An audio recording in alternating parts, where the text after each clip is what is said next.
Chair now recognizes Representative Huizenga. Thank you, Mr. Chairman and Secretary Rubio. Good to see you again. I'm going to try to quickly move through a couple of issues. My district consists of Southwest Michigan, including Battle Creek, where we have a large Burmese diaspora, and they have a lot of friends and family who are still back in Burma, Myanmar, that are dealing with the brutal military junta. And they are literally waging a war of terror and genocide on those folks. I have introduced a bipartisan bill, H.R. 3190, the Brave Burma Act, to target the military junta's revenues, specifically implementing full blocking sanctions on Myanmar oil and gas enterprises, Myanmar Economic Bank, the MEB, and entities operating within the jet fuel sector, which is where they get most of their revenue. And this is the same question I asked Secretary Bessent.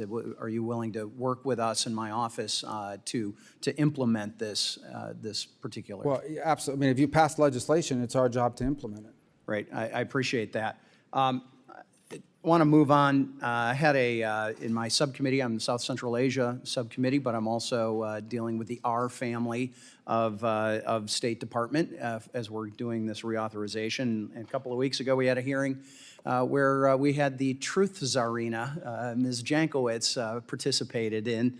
And we know that the CCP has been pouring billions of dollars into propaganda and censorship around the world, and I'm actually introducing a bill, Restoring American Freedom Act, that would codify the Trump EO on censorship. But I want to know, what is your strategy to push back on China, defend literally speech and the truth? Well, I think the first thing is that we need to be strong defenders of free speech everywhere in the world, and anywhere in the world where it's being threatened, including, sadly, parts of Europe, where we're seeing truth and we're seeing free speech now being endangered.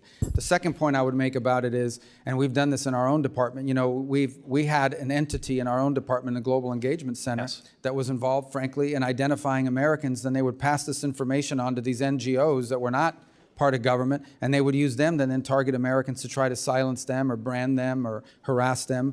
The State Department should not be engaged in that, and we closed that center. That was going to be my follow-up. You're going to make sure that that's not happening. That's the idea of codifying the Trump EO, which is why I'm moving forward on that.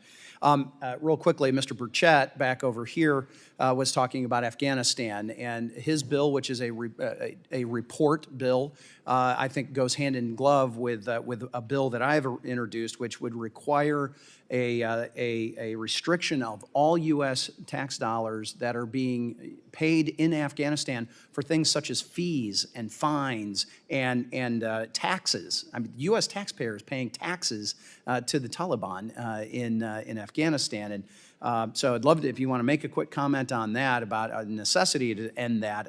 I think this is something that we need Well, we to do. have, at the President's direction, we've ended virtually, if not all, of the aid programs that would fall in the hands or benefit the Taliban. Beyond that, there may be some other ways in which they're collecting funds that may require statutory authority to do, and so we would welcome that. Great. And we'll follow up with your team on specifically that piece of legislation.